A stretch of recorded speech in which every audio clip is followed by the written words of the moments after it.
네, 하나님 말씀은 창세기 15장 4절부터 7절까지입니다. 네, 교독을 하시겠습니다. 창세기 15장 4절부터 7절까지 교독합니다. 4절 제가 교독합니다. 여호와의 말씀이 그에게 임하여 가라사대 그 사람은 너의 후사가 아니라 내 몸에서 날 자가 내 후사가 되리라 하시고 그를 이끌고 밖으로 나가 가라사대 하늘을 우러러 무별을 셀 수 있나 보라. 또 그에게 이르시되 내 목숨은 이와 같으리라. 아브라함이 여호와를 믿으니 여호와께서 이를 그의 의로 여기시고 또 그에게 이르시되 나는 이 땅에 내게 주어 업을 삼게 하려고 너를 갈대아 우르에서 이끌어낸 여호와로다. 아멘. 네, 잠시 기도드리겠습니다. 아버지 하나님, 이 시간에 머리 숙인 저희들 심령을 불러주시고 또 함께 주의 말씀을 들을 수 있는 기회를 주신 걸 감사와 영광을 돌립니다. 하나님이여, 이 시간에 저희들의 마음과 심령을 살피시옵소서. 무엇이 부족하며 무엇이 필요하며 어떤 생각, 어떤 마음이 저희들 마음속에 주장하고 있는지 주님이 감찰하시옵시고 하나님 보시기에 선한 쪽으로 인도해 주시옵시고 하나님의 아름다운 모습이 날마다 변화돼서 하나님의 형상으로 나타나는 저희들 될 수 있도록 도와주시옵소서. 시간이 지나고 세월이 지나서 모든 세상 것들은 열매를 맺는 것처럼 저희들도 신앙의 나이를 먹고 신앙의 시간이 지난 후에는 하나님을 닮는 열매가 저희들에게 나타날 수 있도록 도와주시옵소서. 그 기회를 오래 잡지 마시고 짧은 시간 안에 속한 시일 안에 이루어져서 하나님의 거룩한 영광을 드러내는 참된 그리스도인으로 저희들을 인도해 주시옵소서. 오늘 이 시간에 모든 것을 주께 부탁하오며 예수님의 이름으로 기도 올리옵나이다. 아멘. 오늘 말씀의 제목은 내 몸에서 날 자가 내 후사가 되리라. 히브리 말 보면 예체입니다. 날짜, 소순한다는 뜻이죠. 민베 에카, 내 몸이죠. 내 몸. 이 단어를 좀 이따 좀 확인해 보겠습니다. 내 몸이냐 아니면 다른 것이냐. 이라 쉐카, 내 후사입니다. 후사. 이건 원래 상속받는다는 뜻이에요. 상속이라는 뜻이고, 민베에노 에카요는 이건 그 몸을 가리키죠. 실제 이거는 저겁니다. 그 뭐를 가리키는 거 하면은 뭐 내장, 뭐 창자, 배, 사람 배죠, 배, 또 자궁, 태, 뭐 심장, 마음을 가리켜요, 이것이. 근데 이게 번역하기를 몸이라고 번역했죠. 몸이라고 번역했는데, 몸에서 태어난다고 하면 결론적으로 어디서 태어납니까? 육체로 볼 때는 자궁을 설명하고 있고, 또 그냥 말하면 배로 설명할 수도 있죠. 우리가 영적으로 이걸 볼 때 자궁이냐, 아니면 여기 말처럼 태냐, 아니면은 뭐 배냐, 창자나 내장, 마음, 심정 어느 쪽 같아요? 내가 태어날 심장입니까? 마음입니까? 창자입니까? 배입니까? 자궁입니까? 태입니까? 영적 아들이 태어나야 되는데 어딜 가르쳐요? 마음이잖아요. 네. 그래서 우리가 마음이 바뀌어야 된다고 하잖아요. 마음이 변해야 된다. 왜? 사람들이 이런 말씀을 하는 거 아마 들어보셨을 거예요. 평상시에는 못되게 하다가 죽을 때쯤 되면은 잘한 사람이 있죠. 있잖아요, 보면요. 그래서 내가 지금 잘못했다, 용서다와 그리고 시험을 며느리한테 그런 일도 많이 하고 그런 일이 나오잖아요. 또 다른 말로 하면은 뭐라 그러죠? 철들자 막내라는. 그게 다 의미가 있는 뜻이잖아요. 그죠? 그 마지막에 죽음을 앞두되면 사람이 마음이 바뀌어요. 좋은 쪽으로 바뀐 사람도 있고 조금 더 안 좋은 쪽으로 바뀌는 분도 있어요. 대개는 좋은 쪽으로 많이 바뀌죠. 예, 잘못 살은 것을 시인하기도 하고 용서를 빌기도 하고 또 보고 싶어서 오직 한번 돌면서 이렇게 한번 만나보기도 하고 네. 찾아보기도 하고 그렇게 하잖아요. 이게 이제 인생의 마지막에 이제 할 수 있는 어떤 준비를 할 수 있는 그런 볼 수가 있겠죠. 그래서 우리가 영적으로 이 말씀을 볼 때 내 몸에서 나올 자, 태어날 자가 내 후손의 그 상속인이 될 수 있다. 자, 그러면 영적으로 볼 때 내 마음에서 태어날 자. 자, 그럼 우리가 여기서 볼 수 있는 건 앞에 시간에 우리가 전주간 두 주간을 통해서 보여준 것은요. 아브라함이 하나님께서 복을 준다고 할 때 하나님 나에게 씨를 주지 아니했습니다. 그러면 내 집안에서 길러진 누구죠? 엘리에셀이죠. 엘리에셀을 나의 후계자로 삼겠습니다. 그렇죠. 그러면 나의 집에서 길러진 자와 마음에서 길러진 자는 어떤 차이냐는 거예요. 이게 지금. 그래서 이게 분별이 돼야 되겠죠? 그럼 집안에서 길러진 자는 누구고 마음에서 태어난 자는 누구냐는 거죠. 그렇잖아요. 그리고 그냥 넘어가면은 엘리에셀은 종이니까. 그런데 분명한 것은 내 집에서 길리운 자라 그랬거든요. 그죠? 길리운 자라 그랬고 여기서 그게 아니라 내 집에서 길리운 자가 아니라 내 몸에서 태어난 자. 원어로 말하면은 뭡니까? 내 마음에서 태어난 자가 내 후계자가 될 것이다. 이제 그렇게 말씀하고 계시잖아요. 그럼 우리가 이걸 구분 짓고 넘어가야 된다고요. 그럼 내 집에서 기르는 자는 누구냐? 내 집에 원래 있던 자는 누구냐? 원래 있던 자가 누굽니까? 내 속에는 육의 속성인데 쉽게 말하면 주인의 말을 잘 듣고 고분고분하게 잘 듣고 순종이 잘하는 좀 착한 편에 들어있는 육의 속성으로 보시면 돼요. 내 육의 속성이 전부 나쁜 건 아니라고요. 육의 속성 중에도 쓸만한 것들이 있어요. 그죠? 나에게 이롭게 하고 나를 편안하게 하고 나에게 소망을 주고 희망을 주고 또 그것이 나에게 근본이 돼서 하나님 말씀을 잘 순종해 하고 따르게 하고 그게 누구냐? 내 속에 길려진 자란 뜻이라는 얘기입니다. 우리가 하나님 말씀 순종은 잘 하려고 하는 게 그 마음이 어디서 왔느냐? 하나님이 주신 것 같은데 따지고 보면 본래 갖고 있는 성품의 사실이에요. 가만히 생각해 보세요. 자기 성품 자체가 어떤 건요, 그 좋은 뜻을 잘 이렇게 따르려고 하는, 순종하려고 그러고, 따르려고 그리고, 그 다음에 잘 행하려고 그래요. 이건 원래가, 만일 이게 하나님 주신 마음으로 생각한다면은, 그 아멘 사람은 어떻게 해요? 하나님은 전혀 몰라요. 하나님을 전혀 알지 못하고 믿지도 않습니다. 그럼 그 사람이 있는 그 마음은 뭐냐는 거예요. 그래서 이 마음은 하나님 주신 것이 아니라 원래 태어날 때 내가 가지고 있던 성품이라는 사실이에요. 이걸 아무리 잘 길러진다 할지라도 후자가 그리고 이제 후속자 다시 말하면 상속을 받을 수 없다는 거예요.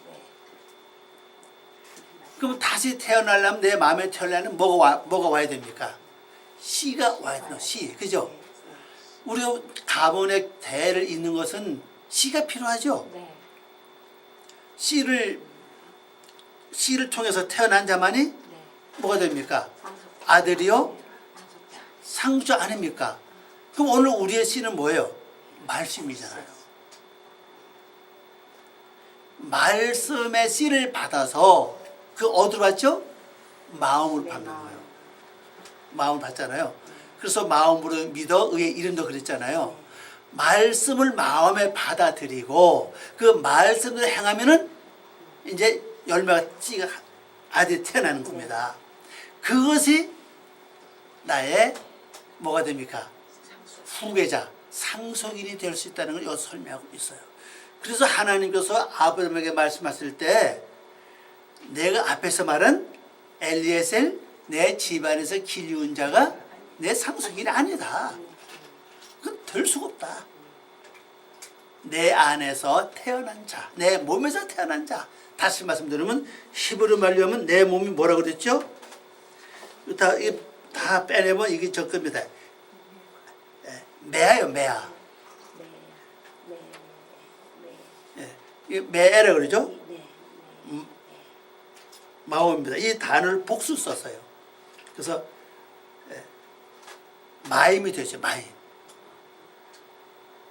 이것만이 여기서 태어난 자만이 되는데, 그러면 내 마음이 하나가 아니라 많다는 뜻이죠. 자, 그 우리 기본적으로 내 마음을 살펴보면은 선한 쪽을 향해 가고자 하는 마음이 있고, 또 한 마음은 반대적으로 싫어, 아니야, 싫어, 이런 반대적으로 가고자 또 마음이 있어, 그죠? 또 어떤 마음이 있습니까? 하나님의 말씀이랑 무조건 따라가기를 원하는 마음이 있고, 또 하나님의 말씀이라도 내게 유익이 되면 따라가고, 유익이 되지 않으면 안 받아들이고, 이런 마음이 있다는 사실이에요.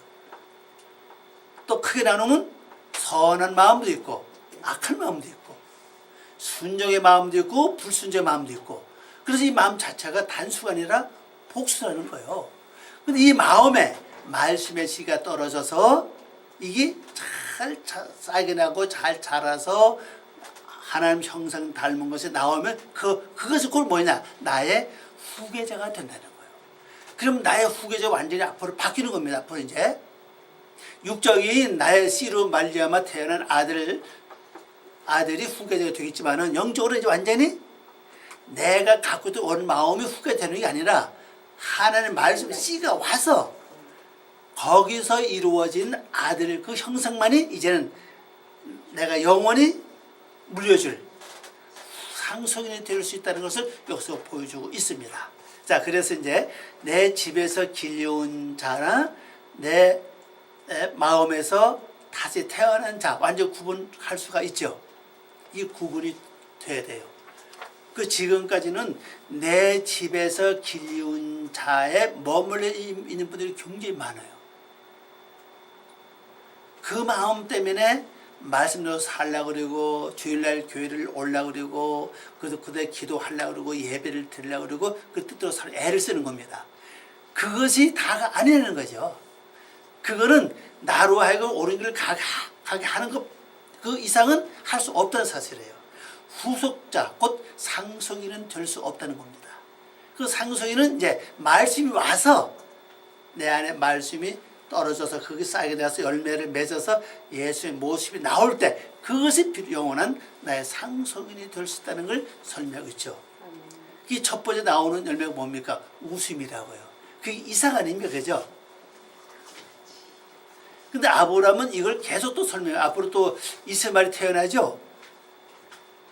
이스마엘이 태어난 후에 15년 동안도 하나님 씨를 주지 않았잖아요. 근데 아브라함은 그것이 자기 아들인 줄 알았어요.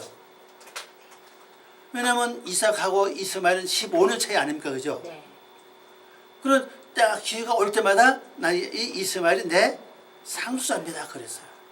근데 하나님은 그것도 아니라고 그랬어요. 그 이유가 뭐죠? 분명히 아브라함 몸에서 태어났어요. 약속의 자녀가 아니었지. 사람 다 그렇게 생각하죠. 다 약속의 자녀를 생각합니다. 왜냐하면 말씀으로 떨어져서 온 아들이 아니 때문에 그런 거예요. 이스마엘 전부 육으로 태어나지, 그죠? 네. 육으로 태어난 아들 아닙니까? 네. 그러니까 말씀으로 태어난 아들이 아니라는 거예요. 우리는 되게 약속의 아들을 생각 많이 하는데 원인은 말씀이라고요. 말씀으로 태어나지 않았기 때문에 이스마엘은 아브라함의 아들이 맞지만은 육으로 태어났다고요. 말씀으로 태어나지 않았어요. 그렇기 때문에 상속인이 될 수 없다. 네, 후계자가 될 수 없다. 그래서 나중에 하나님께서는 말씀으로 약속을 하잖아요. 말씀 아브라함의 마지막 온 것은 어떻게 왔습니까? 나그네 지나가죠. 네. 나그네 지나가는 걸 못에다가 뭐 했습니까? 발을 씻게 드리고 갑자기 양을 잡아서 벼락치고 잡아서 그죠? 급하게 요리를 잘 만들어 대접을 잘 드렸잖아요. 그러고 난 다음에 받은 것이 약속을 받은 거예요. 말씀을 받았잖아요. 명령 이맘때 내가 다시 올 것이다. 그때 너에게 아들이 있을 것이다 그랬잖아요. 그게 말씀이라고요. 그 말씀을 받아들이는 거예요. 근데 그 말씀을 받지 못한 자가 있죠. 아내 사라는 받지 못했잖아요. 지금 내 나이가 얼만데. 또 아브라함 나이도 얼만데 그죠? 아브라함은 99세고 사라는 얼마의 나이가요? 89세 아니요? 내 나이가 어떻게 이제 경수 다 끝났고 저는 도저히 잉태할 수 없는데 근데 거기에 마치 요즘 나온 노래가 또 있어 그죠? 내 나이가 어땠어? 내 나이가 어땠어? 그러니까 사라는 어땠어요? 웃은 거 그죠? 네. 참 비웃은 거예요 그게 웃으며. 그래서 아예 그 하나님 아시고는 이름도 이삭으로 해라. 왜? 네가 웃지 아니했느냐. 그래서 이삭이 된 거예요. 그러니까 인간은 될 수 없는 것을 말씀은 될 수 있다는 걸 우리가 보여주는 거예요. 이게 인간은 생각은 될 수가 없다. 그러나 말씀으로만은 될 수 있다는 걸 보여요. 그래서 말씀을 받은 거예요. 아브라함이 받았잖아요. 그래서 이제 그 상속인이 이제 그 다음에 나올 수 있는 걸 볼 수가 있죠. 자, 이제 4절입니다. 네, 번역을 봅니다. 여호와의 말씀이 그에게 임하여 말씀하시기를 이는 내 상속자가 아니니 이는 하는 누굴 가리키죠? 앞에 말했던 엘리에셀이라고. 그걸 기억을 해둡니다. 왜냐하면 너의 몸에서 몸은 내가 마음으로 표현하죠. 그래서 태어날 자라면 그가 너의 상속자니라 그랬어요. 내 마음에서 태어날 자. 그래서 내 마음 관리, 마음 정리를 잘 해야 돼요. 어느 때에 말씀이 떨어질지 모르니까. 그 말씀을 받은 자는 어떻습니까? 말씀대로 살아야 되겠죠. 말씀대로 살아야만 거기서 모습이 나올 수가 있다는 사실, 형상이 나올 수가 있어요. 그 형상이 나와야만 영원한 상속자가 되는 거예요. 그 육으로 내가 아무리 아들, 딸들이 많다 할지라도 그건 상속자가 아니라는 거죠. 이거는 남녀 구별이 없으면 똑같아, 그죠? 성도 똑같이 누구든지 마음 관리를 잘하면 말씀이 떨어지는 것마다 열매가 나와. 그 열매가 뭡니까? 하나님을 닮은 형상이라고요. 그게 나에게 영원한 상속이라는 사실입니다. 그래서 우리가 신앙생활 오랫동안 한다 할지라도 내 속에서 하나님을 닮은 모습이 안 나오면은 그 사람은 뭘 잘못한 거예요? 마음 관리를 잘못한 거예요. 그리고 분별을 잘 해야 되는데 마음에 오는 것들 다 분별해야 되는데 분별 안 하고 무조건 다 그냥 안 했기 때문에 결국 하나님의 모습이 나오지 않은 거예요. 그 사이에는 뭐가 없습니까? 대가 끊어진 거죠. 육적인 대는 있을지 모르지만은 영적인 대는 끊어진 거예요. 그럼 상속할 수가 없다는 사실이죠. 자, 5절입니다. 우리 성경 봅니다. 그를 이끌고 밖으로 나가 가라사대 하늘을 우러러 무뼈를 셀 수 있나 보라. 또 그에게 이르시되 내 자손 이와 같으리라 그랬습니다. 자, 이걸 번역해 보면요. 그를 이끌고 집 밖으로 나가 말씀하시기를 하늘을 우러러 보고 뭇 별들의 수를 세어 보라. 만약 그 별들을 셀 수가 있다면 조금 다르죠. 우리 성경에 있다면 그에게 말씀하시기를 너의 자손이 이렇게 되리라 그랬어요. 자, 우리가 육으로 보면 하늘의 별들을 셀 수가 없죠. 그래서 이걸 우리말대로 번역한다면 해석한다면요. 하늘의 별을 셀 수 없는 것처럼 아브라함 자손도 그렇게 많으리라 이제 그런 쪽으로 많이 번역을 했습니다. 지금까지 그렇죠? 그렇게 생각해 왔어요. 근데 이 말씀을 가만히 원어로 보니까 하늘의 별들을 셀 수 있다면 이렇게 나왔습니다. 잠깐만요. 자, 그럼 이제 별을 봐야 돼요. 하늘은 높다는 뜻이죠. 네. 하늘을 향하여 그 말입니다. 여기 그 하늘이요 하늘 이 단을 보면요 앞 끝에 뭐가 있죠? 방명사가 있어요.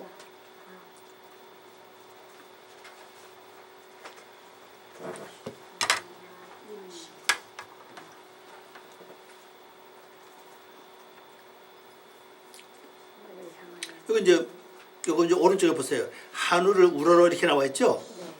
거기에 하샤 마이 마 그랬죠? 이 마가 이게 방명사라고 이게요. 그 번역할 땐 하늘을 향하여 아니면 하늘에 이렇게 번역해야 되거든요. 그럼 그 하늘이죠. 자, 하늘을 향하여 수가 셀 수 있다면 이 말이거든요. 지금요. 그 수는 뭐냐? 내 속에 말씀이 떨어져서 씨가 나서 바뀌어진 거. 그게 이제 이루어지면 올라가죠. 그게 어디 나옵니까? 창세기 1장 둘째 날에 나오는 사건 아닙니까? 궁창을 뭐라고 칭했죠? 하늘이라 칭하니 이렇게 나오죠. 궁창의 뜻은 뭡니까? 발로 인을 치다는 뜻이라고 그랬죠. 족인이라고요. 물 한가운데 하나님께서 말씀으로 인을 딱 쳐요. 인을 맞은 자가 맞은 물이 바뀌는 겁니다. 이 물이 마음이라고 결론적으로요. 이 바뀌어요. 바뀐 것은 어떠죠? 바뀐 것이 하늘이라는 겁니다. 처음엔 이것을 이제 셀 수 있다고 할 수가 있죠. 이것을 너희가 셀 수 있다면 이 얘기입니다. 자, 이게 무슨 아주 중요합니다. 너희가 하늘의 별을 셀 수 있다면 이와 같이 너의 자손들도 이와 같으라 이런 얘기거든요. 자, 그럼 내가 별을 셀 수 있는 게 뭐냐? 내가 말씀을 듣죠, 그죠? 말씀을 들은 것은 말씀이 내게서 현재 왔습니다. 말씀은 곧 요한복음 1장 1절에서 뭐라 그랬죠? 말씀 하나님이라고 그랬죠? 그죠? 그럼 내가 말씀을 들었으면 결국 내 안에 뭐가 온 겁니까? 하나님 오신 거예요. 그죠? 그 말씀이 와서 내 안에 많은 생각 중 하나를 딱 인을 쳤습니다. 여기 바뀝니다, 이제. 바뀌어서 올라가죠. 이게 하늘이랍니다, 이게요. 바뀌어진 것보다 올라가는 거 이제요. 그러면 이건 내가 얼마가 올라가는지 셀 수는 없어요. 근데 뭘 할 수 있느냐? 말씀을 들은 대로 내가 되새김질하고 묵상하고 구별된 삶을 살면 이 얘기예요. 바로 이렇게 살면은 이게 세어지는 거 똑같아요, 이게요. 근데 우리는 거기가 말씀을 듣는 순간에 돌아서면은 뭘 잘합니까? 잊어버리기를 잘해요. 그러니까 말씀을 셀 수가 없는 겁니다, 이거요. 근데 잊어버리지 말고 계속 뭘 합니까? 되새김질 하는 거예요. 지금 같으면 참 좋아요. 지금 동영상도 있고 뭐 녹음 테이프 녹음할 수 얼마나 맛있고 그죠? 계속 들으면 되고 보면 되니까 반복할 수 있잖아요, 그죠? 이렇게 하면서 그 다음에 생활 속에서 분별된 삶을 살라는 거죠. 이게 바로 세어지는 사건입니다. 이걸 잘해야 돼요. 그러면 나는 되새김질하고 구별된 삶을 살면 이루는 건 뭐가 이루어요? 말씀이 계속 일을 하시면 이루어 가신다고요.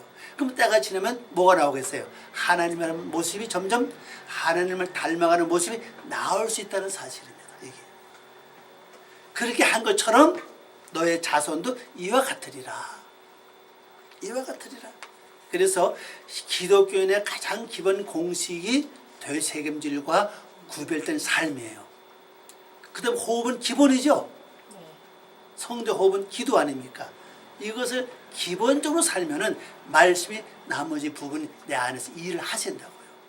그럼 때가 되면 뭐가 나오겠어요? 아브라함의 아들이 이름이 웃음인 것처럼 내 속에 기쁨과 즐거움이 나온다고요. 그게 바로 열매입니다. 그것이 나의 영원한 뭐가 돼요? 상속자가 될 수 있다는 걸 보여주고 있다는 사실이죠. 그래서 이 삶은 굉장히 중요합니다. 그래서 우리가 날마다 별을 세야 돼요. 하늘을 향해서. 밖으로 보지 마세요. 내 안에서 들은 말씀을 별을 천히 세는 게 뭐예요? 되새김질이라고. 그 별이라는 뜻은 뭡니까? 이끌어 올리는 뜻이에요. 별은요. 이게 나오죠. 뭐 별 이렇게 나오죠. 복수입니다. 별들 이런데 이 뭡니까? 말아 올리다 둘둘 말던 뜻이에요. 이 말이 어디서 나오냐면요. 옛날에 그 성경 다 두루마리 성경 아니었습니까? 네. 그 두루마리 성경을 낭독할 때 다 그냥 읽어요. 그 밑에 이렇게 쌓이죠. 네.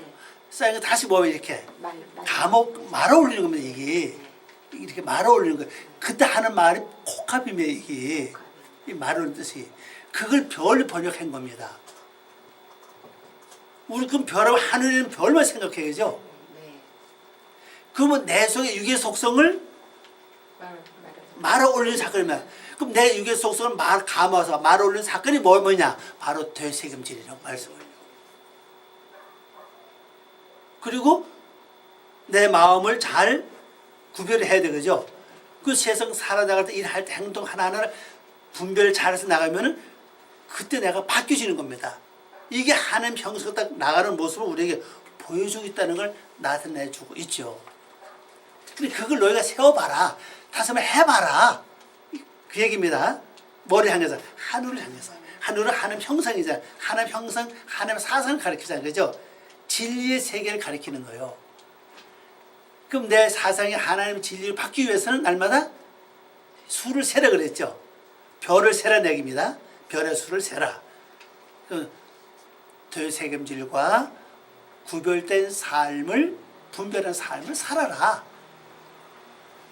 그러면 내 자선도 이와 같이 이루어진다는 그거 안 하면 안 이루어진다는 뜻입니다. 이것이군요. 그래서 여러분들이 진짜 장자가 될 수 있는 후손을 만드는 것은 뭐냐? 바로 신앙의 기본 공식인 되새김질. 그래서 분별된 삶, 요거만 잘하면 돼요. 그러면 나머지는 말씀이 이루어 가신다고요. 그럼 때가 되면 나도 모르게 육이 죽은 것이 나타나고 하나님의 모습을 드러낼 수가 있다는 사실입니다. 자, 그 다음에 이제 6절입니다. 번역을 봅니다. 아브라함이 여호와를 믿으니 여호와께서 그를 의로움으로 여기시고. 자, 하나님을 믿는다. 자, 그러면 아브라함이 이 말씀을 들은 다음에 아브라함이 하나님을 믿었지, 그죠? 그럼 오늘도 우리도 마찬가지입니다.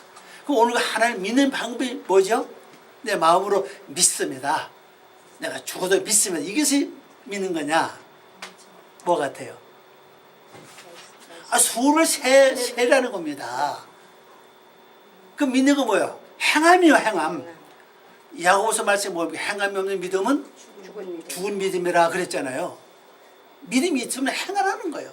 그럼 오늘 우리가 하나님 믿는 방법은 뭡니까? 되새김질이라고. 말씀을 되새김질하고 분별된 삶을 살 때, 구별된 삶을 살 때 바로 하나님을 믿는 거예요. 그 행동을 옮길 때 하나님 뭘 보시느냐? 나를 의로움으로 보시는 거예요. 너는 의롭다. 아무리 믿음이 많아도 행함이 없으면 그 사람은 하나님께서 봤을 때 나는 믿음이 없다 그렇게 생각을 하시는 게 돼 있습니다. 그래서 의로 여기신다. 그래서 여기 의는 뜻이 있고 넘어가 보세요. 많죠? 채타카 그랬습니다. 채타카 그랬는데 이 재판의 정의, 공평, 성격, 품행이 공의로움, 발음, 올바름, 옳은 것, 공평한 것, 진리, 의로운 것 같습니다. 이걸 복수 쓸 땐 올바른 행동들, 올바름들 그렇게 번역을 합니다. 요건 단수죠. 네, 공의로움, 의로움. 이 단어가요 뜻이 굉장히 많아요. 이 단어를 사용했다는 것은요 내 삶 자체에 정의가 딱 더 있어야 된다는 거죠. 정의. 근데 공평해야 된다는 겁니다. 성격과 품행이 뭐 해야 됩니까? 공의로워야 돼요. 공의롭지 않으면 발라야 된다는 거죠. 올바른 것을 해야 되고 옳은 것, 공평한 것, 진리, 의로운 이 모든 것을 내가 가지고 있어야 된다는 사실이에요. 하나님 그렇게 나를 여기신다는 건 뭐냐? 간단히 설명하면 뭘 해야 돼요? 되새김질과 구별된 삶이에요. 자, 아마 7절 봅니다. 또 그에게 이르시되 나는 이 땅을 너에게 주어서 상속하기 위하여. 이 땅이 어떤 땅입니까? 에르치죠. 이 땅을 너에게 주어서 상속하기 위하여 너를 어디서 불렀다고요? 갈대야 우르에서 인도해낸 여호와니라 그랬어요. 자, 지금까지 이 땅은요 우리 마음 땅을 가리킵니다. 근데 내 마음이 아니라는 걸 사람들이 가끔 고백을 해요. 뭐라고 합니까? 사람이 마음 먹은 대로 됩니까? 그렇게 말합니다. 그건 뭡니까? 결국 마음은 안 된다는 뜻은요 내 마음이 내 것이 아니라는 뜻이라고 결론적으로요. 근데 이것을 영원히 나에게 준다는 거예요. 이것만 내게 주어지면요 진짜 평안입니다. 진짜 천국 삶을 살 수가 있어요. 내 마음엔 육의 속성의 마음이 많고 옛것이 너무 많기 때문에 복잡해서 그렇지 마음이 완전히 바뀌어서 단순해지면요 굳이 걱정이 없어요. 평안해집니다. 앞에서 어떤 사람 나에게 내 마음을 박박 긁어도 신경질 내게 해도 끝도 없어요. 천국이요. 그 땅을 우리에게 상속해 주는 하나님의 약속이라고요. 그렇게 해서 우리를 어디서 불러냈다고요? 갈대우르. 갈대아는 뭡니까 이게? 그 밑에 단어를 보세요. 갈대아. 갈대아인들 점성술사들 마술사들 그랬어요. 자 그럼 이 점성가 마술사 이거 다 뭡니까? 다른 사람을 속여서 뭐 하는 거예요? 이득을 취하는 거예요. 결론적으로는. 뭐 점성사 술사들 마술사들 거기가 뭐 맞히는 것도 있겠지만 거기가 속여서 그 사람 남의 것을 뺏는 게 기본이에요. 근데 그게 빛이라는 거예요. 그게 빛이다. 그래서 우르입니다. 우르. 빛이라고 빛입니다. 이 우르는 원래 아브라함의 고향이라고 그래서 불꽃이라고 그래서 불꽃. 우르 할 때 이게 뜻이 뭐냐? 불꽃의 뜻을 가지고 있어요. 근데 원래 뜻은 뭐냐? 빛이라고요. 1번은 불이고 2번은 빛 아닙니까? 자 그러면 어떻게 하든지 불꽃 같은 마음을 가지고 뭘 하려고 그럽니까? 점성사, 술사, 마술사 이런 걸 통해서 이익만 취하는 그 가운데서 하나님 나를 뭐 어떻게 했다고요? 끌어냈다. 나를 끌어냈다. 인도해냈다 그 말씀이죠. 뭐 하기 위해서? 이 땅을 너에게 기업으로 주기 위해서. 이 갈대라고 하는 이 말의 뜻은요. 이 복수로 쓰면 갈대인이에요. 주로 번역을 그렇게 합니다. 이게 복수가 아니고 그냥 쓸 때 약탈자입니다. 원래가 이게요. 갈대란 말 자체 약탈자예요. 이게요. 이 단수 쓸 때는 주로 이제 약탈자로 씁니다. 성경 보면 이 갈대아를 복수로 쓰는 데도 있고 단수로 쓰는 데도 있어요. 우리 성경 다 같이 갈대인으로 번역하는데 아니에요. 이게 복수 쓸 때는 갈대인들, 점술사들, 술사들, 마술사들 그렇게 번역하는 거죠. 그러나 단수 쓸 때는 뭡니까? 약탈자라고요. 근데 이게 갈대의 단어 기본이 약탈자 뜻을 이미 가지고 있어요. 그래서 우리가 다른 사람 나에게 뭘 공짜로 준다면 좋아해. 그죠? 여러분 어때요? 집에 있어 별로 쓸모도 없는데 공짜 주면 좋아요. 기분적으로 잘 받아. 갖다 빌어 사용 안 할지언정 마지막. 그게 우리 기본 마음이라는 겁니다. 이 자체가 원래 뭡니까? 갈대야 습성을 갖고 있다는 거예요. 약탈 습성을 갖고 있다는 거예요. 그래서 내가 조금 힘들고 배가 고프면 그래. 특별히 배가 많이 고프면 똑같은 밥인데도 내 밥은 작게 보이고 남의 밥은 많아 보여요. 이것이 왜냐? 내 속에 이 기본 약탈자의 습성이 있기 때문인 거지. 그렇다 사실이요. 근데 그게 나에게 뭡니까? 그것도 불꽃 같아. 가만히 있지 않아. 일어나, 그죠? 그래서 다른 사람이 나보다 칭찬받으면 괜히 배가 아프고, 더 좋은 옷을 입어도 괜히 어때요? 배 아프고. 아니 이게 전부 여기서 나를 이끌어냈다는 겁니다. 뭐 하기 위해서요? 이 땅을 나에게 상속하기 위해서 불러냈다는 겁니다. 그래서 이 천국이 밖에 있는 게 아니에요. 내 안에 있어요. 내 안에 있고 성도도 내 안에 있고. 그래서 이게 바꿔주지 않으면요, 천국도 내 안에 있을 수가 없고, 그 다음에 성도도 내 안에 세워질 수가 없어요. 그래서 영원히 내게 주기 위해서 이걸 하나님께서 우리를 불러냈다는 것을 기억하시고, 또한 여러분 승리하면서 특별히 이제 집에서 길 이은 자 뭐냐 한 딱 기억하시고, 또 내 몸에서 마음이죠. 마음에서 태어날 자가 누구냐 잘 기억하시고, 그 다음에 성도의 기본적인 삶, 날마다 하늘을 향하여 뭘 해라고요? 끌어올리는 일을 많이 해야 돼. 끌어올리는 일은 뭘 하라고요? 말씀을 되새깁니다. 그래서 되새김 많이 듣고 많이 보는 것만이 아주 가장 좋아요. 그리고 거기에 맞춰서 기도하고, 그때 말씀을 자고 이제 구별된 삶을 살아갈 때 하나님의 모습으로 이루어지는 영원한 상속자가 될 수 있는 축복을 누릴 수 있다. 이 말씀 기억하시면서 한 주간 또 승리하시기를 바랍니다. 기도하겠습니다. 아버지 하나님 감사합니다. 부족한 저희들을 사랑하시고 오늘도 귀한 시간 주심을 고맙습니다. 이 말씀을 통해서 저희들이 아름다운 열매를 맺으며 성도의 삶을 살아갈 수 있도록 축복해 주시고 날마다 승리하게 하시옵소서. 감사와 영광 돌리며 예수님의 이름으로 기도 올리옵나이다. 아멘.